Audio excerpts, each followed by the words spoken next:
When Margaret slapped that fake violation sticker on my Rolls-Royce, I knew she'd picked the wrong fight. Did I look like some punk kid who'd just roll over? Drop your city in the comments. Where are you watching from?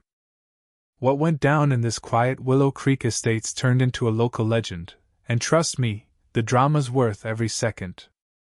I'm Ethan, 23, and I've just sold my restaurant chain for $38 million.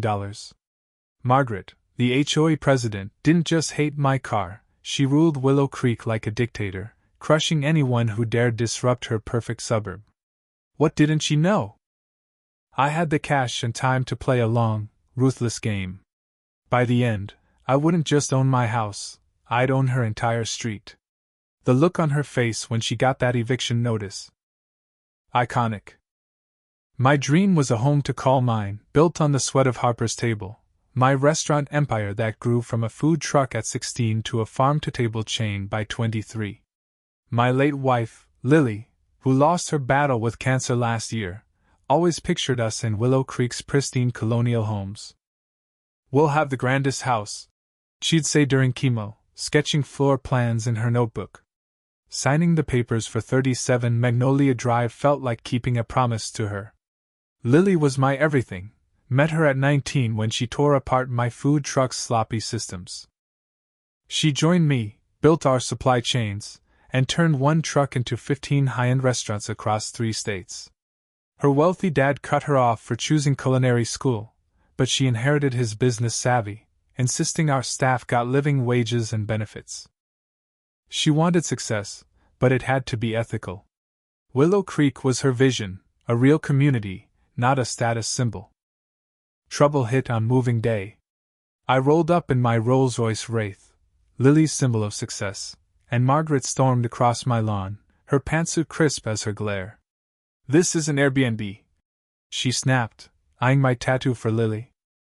"Show me ID, or I'm calling security." I handed over my closing papers, but she called security anyway, turning my arrival into a spectacle. Neighbors peeked from windows, no one stepped in. That night, an HOA complaint landed in my mailbox: unauthorized residency, and non-approved vehicle. The next morning, an orange sticker scarred my car's paint, $1, $200 in damage. My doorbell cam caught Margaret at 3 a.m., smirking as she slapped it on. She had no idea who she was dealing with. Lily's voice rang in my head. "Don't get mad, get strategic." I showed up to the HOA meeting in a tailored suit, facing Margaret and her cronies, her brother-in-law, Henry, the treasurer, and her best friend, Susan, the secretary. Whispers trailed me, but Walter, a retired lawyer, sat beside me. "Don't let her intimidate you," he whispered. Margaret accused me of unauthorized cameras, claiming they violated privacy bylaws. I played the footage of her vandalism, and gasps filled the room. She doubled down, calling it an official inspection, and fining me $500. "Your car, your lifestyle," she sneered, gesturing at my tattoo. "Suggest you'd be happier elsewhere." I pulled out the bylaws, highlighted in yellow: no vehicle restrictions, cameras allowed under security measures. "I expect rules to be applied fairly," I said, locking eyes with neighbors. Margaret's gavel slammed, but I saw nods in the crowd. Margaret's tyranny ran deep. She fined the elderly Coopers for leaving gardening tools out, harassed single mom Sarah over her car's headlights after night shifts, and forced the Wilsons to dismantle their autistic son's sensory garden, citing noise violations. Her son, Officer Daniel, backed her with intimidating visits. At a dinner I hosted, Margaret and Daniel crashed it, claiming noise complaints at 8:45 p.m. for 6 people eating on my patio. "There's no complaint on record, is there?" I challenged Daniel, who shifted uncomfortably. Margaret snapped. "People like you think rules don't apply." I raised an eyebrow. "My background as a business owner? Or something else?" She stormed off, threatening my guests' HOA compliance. Walter slipped me a flash drive. "She's been running this place like her fiefdom for 15 years, he said. "She took my house, drove my wife away." You've got the resources to fight. The files revealed Margaret's corruption, $189,000 embezzled to fake maintenance contracts, reserve funds funneled to her family's businesses, and selective fines targeting specific homes. Then I uncovered her ties to Evergreen Development, a company planning to bulldoze Willow Creek for a $300 million luxury complex. Margaret, whose late husband co-founded Evergreen, held a hidden stake. Their plan? Devalue homes with HOA violations, force sales, and clear the neighborhood. A leaked investor deck marked the Coopers' home as easy to acquire, and mine as a holdout requiring leverage. I didn't just get mad, I got surgical. I set up 3 shell companies, Summit Ventures, Coastal Properties, and Blue Horizon, to buy homes anonymously. My attorney layered blind trusts to hide my involvement. I offered struggling neighbors above-market deals, letting them stay as renters with fixed leases. The Coopers got a lifetime tenancy clause. Sarah's fines were paid off. Meanwhile, I documented Margaret's every move, filed permits for my security system, and started a consulting business to dodge her zoning complaints.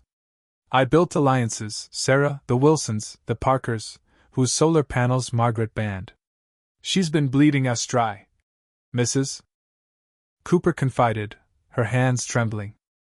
Margaret escalated. A spotlight glared into my bedroom. Anonymous notes called me a drug dealer. Then my office flooded after a routine plumbing inspection, she ordered. My files, stored in waterproof cases, survived.